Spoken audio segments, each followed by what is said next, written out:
धौरहरा से बीएसपी को ब्राह्मण चेहरे की तलाश थी, जो कि उसे श्याम किशोर अवस्थी के रूप में मिला।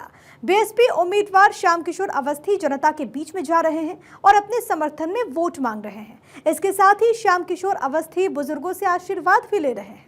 उत्तर प्रदेश की धौरहरा लोकसभा सीट पर हम मौजूद हैं और हमारे साथ में खास बातचीत के लिए इस वक्त श्याम जी मौजूद हैं। और इस बीच आपका बहुत बहुत स्वागत है भारत 24 पर। आपको बसपा के द्वारा टिकट दिया गया है, ऐसे में क्या कुछ वो चुनावी मुद्दे हैं? क्योंकि अगर आपके सामने देखा जाए तो बीजेपी का एक स्ट्रांग कैंडिडेट नजर आता है, जो कि ऑलरेडी 2 बार जीत चुका है। पहले तो आपको बहुत बहुत धन्यवाद। कैंडिडेट कोई भी स्ट्रांग जनता के वोट से होता है। इस बार जनता, धौरहरा लोकसभा की जनता ने मन बना रखा है कि परिवर्तन करना है। लोग मुझसे बात करते हैं, कहते हैं कि वो राष्ट्रीय उपाध्यक्ष है, तो राष्ट्रीय उपाध्यक्ष होना संगठन का काम है कि संगठन ने उनको बनाया है, लेकिन सांसद जनता ने बनाया है और जनता के बीच में 10 सालों से गायब हैं। जनता यहाँ भी आप किसी से पूछना चाहेंगी, आप किसी भी जगह पूछेंगी कि क्या सांसद जी को किसी ने देखा है, तो जनता कहेगी 10 सालों में मैंने सांसद जी को नहीं देखा है। विकास के नाम पे 0, फोन उठाने के मामले में 0, मिलने के नाम पे 0, तो हर चीज में जब 0 है तो इसलिए जनता इस बार उनको 0 सांसद को आउट करने वाली है। हर पॉलिटिकल पार्टी जातीय समीकरणों के साथ साथ में सियासी समीकरण साध रही है। ऐसे में जब श्याम किशोर अवस्थी को टिकट दिया जाता है तो क्या सोच के दिया जाता है बसपा के द्वारा? देखिए, जातीय समीकरण तो हर दल साधता ही साधता है, लेकिन मेरे साथ क्या है कि मैं ब्राह्मण हूँ और यहाँ पे 3,25,000 ब्राह्मण मतदाता है।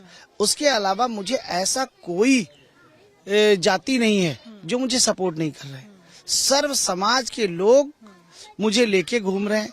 मैं जिस गाँव में जाता हूँ उस गांव में मेरी 100 माताएं बहनें घर से निकल के बाहर आ जाती हैं, जो मुझे आशीर्वाद देती हैं। हमारे बुजुर्ग आशीर्वाद देते हैं, युवा निकल के आशीर्वाद देते हैं, तो पूरे सर्व समाज आशीर्वाद मुझे दे रहा है। और इसलिए मैं जनता के दम पे कहता हूं कि इस बार समाजवादी पार्टी और भारतीय जनता पार्टी के प्रत्याशियों की जमानत जब्त होगी। मैं जनता के दम पे बोलता हूँ। अच्छा, कंपटीशन की जब हम बात करते हैं इस लोकसभा सीट पे, तो ये कंपटीशन त्रिकोणीय है, यानी कि आपका सपा, बसपा और भाजपा के बीच में है, या फिर सिर्फ भाजपा और बसपा के बीच में? देखिए, त्रिकोणी तो नहीं बचा है अब। सरकार का दबाव लोगों के ऊपर बहुत है, तो दूसरे पोजीशन में तो भाजपा ही चुनाव लड़ेगी। सपा चुनाव से बाहर है, लेकिन इसके साथ साथ ये तय है कि भारतीय जनता पार्टी के सांसद की जमानत नहीं बचेगी, इतना इस बार तय है। जनता ने मन, जब जनता मन बना लेती है, श्याम किशोर अवस्थी चुनाव नहीं लड़ रहा है। इस समय जनता का एक एक व्यक्ति चुनाव लड़ रहा है। हमारी माताएं बहनें मेरे लिए फोन करके लोगों से वोट मांग रही हैं। मेरे बुजुर्ग जिनकी 70-75 साल की उम्र है, वो मोटरसाइकिल के से बैठ के एक दूसरे गांव में जाके वोट मांग रहे हैं। मेरे लिए युवा घर से निकल के वोट मांग रहा है। तो इस बार सांसद जी तो आउट हैं, लड़ाई तो भाजपा से ही होगी। 2014 में मोदी की लहर कही गई, 2019 में मोदी की लहर कही गई, ऐसे में क्या 2024 में भी वो लहर कायम है? क्या प्रत्याशी से ज्यादा प्रधानमंत्री के चेहरे पर वोट पड़ेंगे, या फिर आप जनता बदलाव चाहती है? देखिए, जो अगर लहर की बात करें तो टिकट घोषणा के बाद चुनाव में 3 बार एक उप मुख्यमंत्री, 1 बार एक उप मुख्यमंत्री, 2 बार यहाँ के प्रदेश अध्यक्ष और पूर्व प्रदेश अध्यक्ष, स्वयं माननीय प्रधानमंत्री जी, देश के गृह मंत्री सब उतर चुके हैं। माननीय प्रधानमंत्री जी की रैली के अलावा सभी की रैली में कुर्सियां खाली मिली हैं। किसी की भी सभा में 2000 की भीड़ नहीं हुई है। आप सब तो जानते हैं और सब देखते भी होंगे कि क्या स्थिति है। तो जो अगर 2000 की भीड़ नहीं इकट्ठी हो रही है तो किस बात की लहर है? तो मुझे तो नहीं लहर दिखाई दे रही है। जो अगर किसी को लहर दिखाई दे रही है तो ये लोग बात करें। इन लोगों के पास 2-3 मुद्दे हैं, उस बात पे मुद्दे पे सिर्फ करते हैं। एक राम मंदिर का मुद्दा लाते हैं, वो इस बार विकास से जुड़ा नहीं है, तो इसलिए नहीं, उसके जनता ने हटा दिया है। 5 किलो राशन की बात करते हैं, जो 12 रुपया का मात्र राशन है। 3 रुपया किलो गेहूं और चावल और 2 रुपया किलो गेहूं 12 रुपए का होता है। तो 12 रुपया और 144 रुपए का जो अगर साल में राशन दे रहे हैं, उससे ज्यादा आवारा पशु उनकी फसलें खा जा रहे हैं। तो जनता इस बार तय कर चुकी है कि कोई कुछ बचा नहीं नीचे। कहने के लिए तो कुछ भी कहे, ये 400 पार भी कराने लगते हैं, कहीं इनके मन में आ जाए तो 600 पार कराने लगते हैं, तो कराए, उससे कुछ फर्क नहीं पड़ेगा इस बार। अच्छा, मैंने क्योंकि बसपा के कई सारे कैंडिडेट्स जो मैदान में उतारे गए उनके साथ में वार्तालाप हुई, ऐसे में सबसे मेरा सवाल एक जरूर रहा और आपसे भी मैं सवाल जरूर करूंगी कि बहुजन समाज पार्टी किस नेतृत्व के साथ आगे बढ़ रही है, और खासतौर पर जब हम बात करते हैं अखिलेश यादव की, वो पीडीए का नारा दे रहे हैं, ओवैसी पीडीएम का नारा दे रहे हैं, प्रधानमंत्री नरेंद्र मोदी की बात करें बीजेपी ज्ञान का नारा दे रही है, ऐसे में बसपा का क्या नारा है? देखिए, माननीय बहन जी का नारा है विकास, और माननीय बहन जी अकेले दम पे चुनाव लड़ रही हैं पूरे प्रदेश में, किसी का कोई सहयोगी दल से कोई गठबंधन नहीं है। जितने भी लोग जीत के संसद में जाएंगे तो ये माननीय बहन जी तय करेंगी कि किसके साथ जाना है। अच्छा, ये जब इन इलाकों की हम बात करते हैं, धौरहरा की बात करते हैं, चाहे हम लखीमपुर खीरी की बात करें, आसपास के इलाकों की बात करें, सीतापुर हुआ या फिर मोहनलालगंज, ये सब खेती से ज्यादा प्रभावित हैं और खेती यहाँ पर ज्यादा करते हैं, किसान ज्यादा। ऐसे में किसानों को लेकर क्या कुछ कहेंगे आप, उनके लिए क्या करने वाले? देखिए, किसानों को सरकार ने एक इस समय नौकरी दी है बगैर पैसे की, कि 12 घंटे तक बापू खेत बचाता है और 12 घंटे तक बेटा खेत बचाता है। ये नौकरी दी है। खेत बचाना मुश्किल हो रहा है, लोगों की फसलें गाय और सांड खा जा रहे हैं। लोग किसान के ऊपर किसकी चिंता है? किसान की चिंता कोई है ही नहीं इनके पास। ये सिर्फ चुनाव के टाइम किसान को याद करते, जनता को याद करते, उसके अलावा इनके पास कोई मुद्दा नहीं बचा। धौरहरा की जनता के मुद्दे क्या हैं? धौरहरा विधानसभा की बात करें तो सबसे बड़ा मुद्दा है बाढ़ का, और लोकसभा की बात करें तो सबसे बड़ा मुद्दा है आवारा पशुओं का।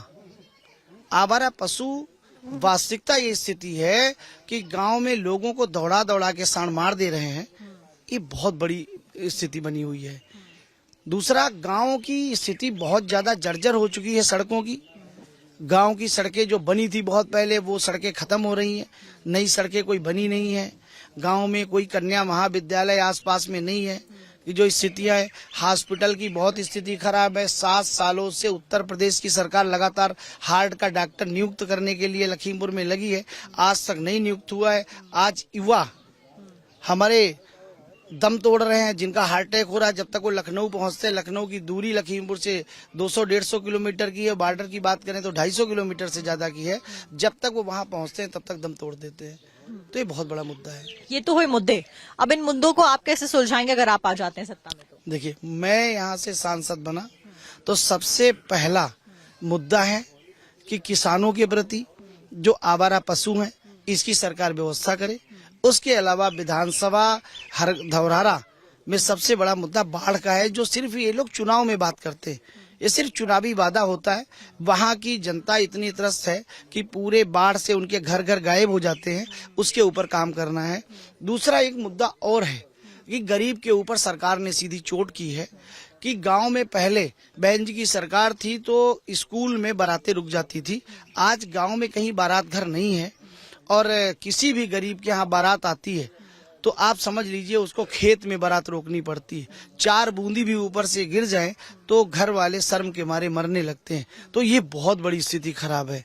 जनता के ऊपर सिर्फ सरकार ने चोट की और जनता को कुछ दिया नहीं है। आपसे मेरा आखिरी सवाल ये रहेगा, क्योंकि वोटिंग शुरू हो चुकी है, ऐसे में कई सारे फेजेस अब तक हो गए हैं, अब यहाँ पर भी वोटिंग होने वाली है, ऐसे में क्या मैसेज देना चाहेंगे यहाँ की जनता, क्योंकि गर्मी बहुत है, लोग वोट कम डाल रहे हैं, ऐसे में वोट प्रतिशत भी गिरता जा रहा है, और क्या कुछ मैसेज देंगे? देखिए, धौरहरा लोकसभा में इस बार वोट परसेंटेज बहुत ज्यादा होने वाला है। जनता जब चुनाव लड़ती है, स्वयं जब प्रत्याशी चुनाव लड़ता है तो जनता नहीं निकलती है, लेकिन जब जनता चुनाव लड़ती है तो स्वयं में अपने आप निकल के वोट डालते हैं। इस बार यहाँ जनता को मेरा एक यहाँ से अपील भी है, निवेदन भी है कि 13 तारीख को अपने घर से निकलें, पोलिंग बूथ पे जाएं, ज्यादा से ज्यादा संख्या में वोट डालें, हाथी वाला बटन दबाएं और अपने बेटे को, अपने भाई को सांसद बना के यहाँ से दिल्ली भेजे, तो जिससे जो 10 सालों से यहाँ विकास का पहिया रुका है वो विकास का पहिया घूम सके, जनता के सारे काम हो सके। ठीक है, श्याम किशोर अवस्थी जी, आपको बहुत बहुत शुक्रिया भारत 24 के साथ में बातचीत करने के लिए। All the best to you. और 13 तारीख को चुनाव यहाँ पर होने वाले हैं, ऐसे में 4 जून को यह तय होगा कि जनता किसके हित में यहाँ पर वोटिंग करती है और रिजल्ट किसके फेवर में आता हुआ नजर आता है। कैमरा पर्सन रोशन के साथ में धौरहरा, भारत 24।